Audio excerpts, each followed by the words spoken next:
जिंदाबाद। समाज की ओर से क्या कुछ कहना चाहोगे और किस विषय को लेकर के आज आप यहाँ पहुँचे और किस विषय को लेकर के आपने ज्ञापन सौंपा? देखिए, मांग तो कोई आज की नहीं है, बहुत पुरानी मांग है।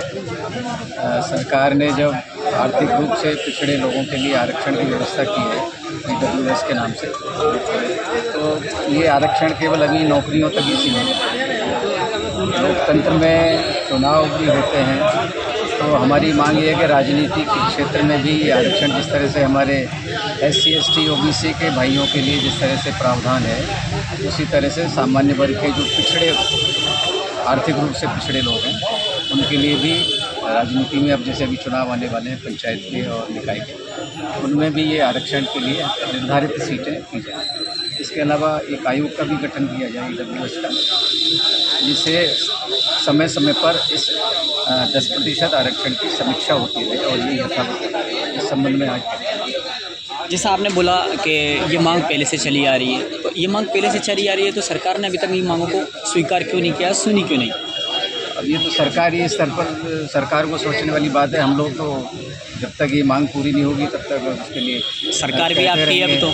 हाँ, सरकार हमारी है, इसीलिए हम तो सरकार से आग्रह करेंगे कि और निश्चित रूप से इसमें सकारात्मक कोई परिणाम सामने आने वाला है। हाँ, सबको अधिकार मिलना चाहिए। सरकार इस पर ध्यान देगी और निश्चित रूप से हम सबको एक खुशखबरी मिलेगी। ठीक है सर, थैंक यू। के लिए क्या कहना है आपका? ऐसा है जी, आज हमने सवर्ण समाज ने EWS में जो हमारा आरक्षण है 10%, वो हम राजनीति में भी चाहते हैं।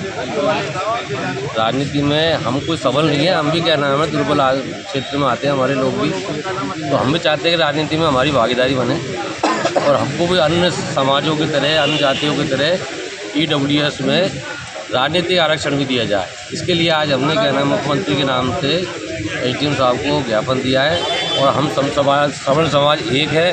अगर हमारी बातों को नहीं माना गया तो हो सकता है कि हमारा ये जो आंदोलन है वो ज़्यादा बड़े स्तर पे हम चालू रखें और जब तक हमारी मांग पूरी नहीं होगी हम इसको चालू रखें। ये हमारा क्या नाम है सवर्ण समाज का ये निर्णय है हमारा। EWS आरक्षण राजनीतिक रूप से हमको मिलना चाहिए, चाहे वो पंचायत चुनाव हो, नगर निकाय चुनाव हो, लोकसभा या विधानसभा चुनाव हो।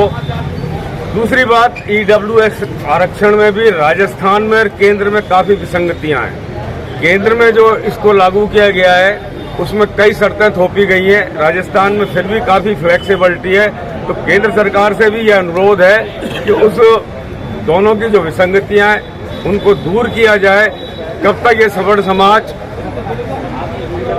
आज के उसमें अपने आप को बहुत कमजोर समझ रहा है।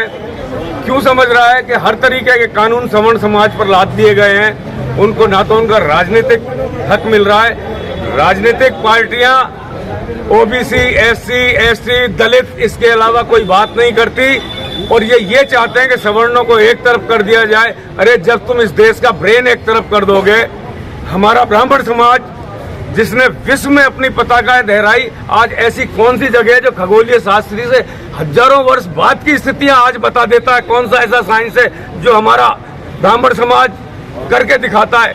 लेकिन इस आरक्षण और इसकी आग में हमको दबाने का प्रयास किया जा रहा है। ये निश्चित है कि जब आप ज्यादा अत्याचार करोगे तो उसका प्रतिरोध भी जबरदस्त होगा।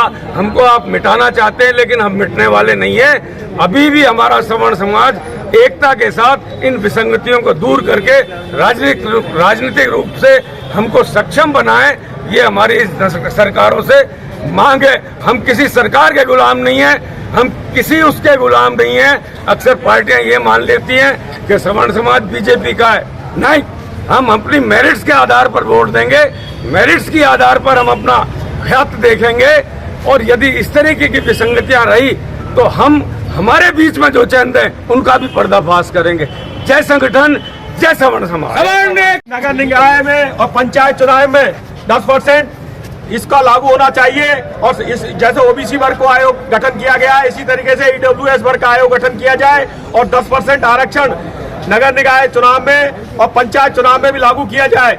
जब आरक्षण में जिस तरीके से आरक्षण सबको मिल रहा है उसी तरीके से आरक्षण सवर्ण समाज के EWS समाज के लोगों को मिलना चाहिए। यही हमारी प्रमुख रूप से मांग है और हम इसके लिए संघर्षरत हैं। जब तक सरकार इसको नहीं मानेगी तब तक हमारा ये आंदोलन चलता रहेगा और अगर सरकार ने ये बात नहीं मानी तो बीजेपी को और अन्य सरकारों को जो हमारा इसका में समर्थन नहीं करेंगे उनको इसका परिणाम भुगतना पड़ेगा। और सवर्ण समाज और ईडब्ल्यूएस समाज जाग चुका है, वो एक है, अपने अधिकारों के लिए प्रति जागरूक है और हमेशा संघर्षरत है। अब ये इस तरीके का भेदभाव बिल्कुल नहीं चलेगा, यही हमारी सबसे मांग है। और सवर्ण समाज से मेरी अपील है कि ज्यादा से ज्यादा संख्या में एकत्र होकर के इस आंदोलन को गति दें और अपने इस ईडब्ल्यूएस आयोग के गठन के लिए मांग को तेजी से बढ़ाएं। भारत माता की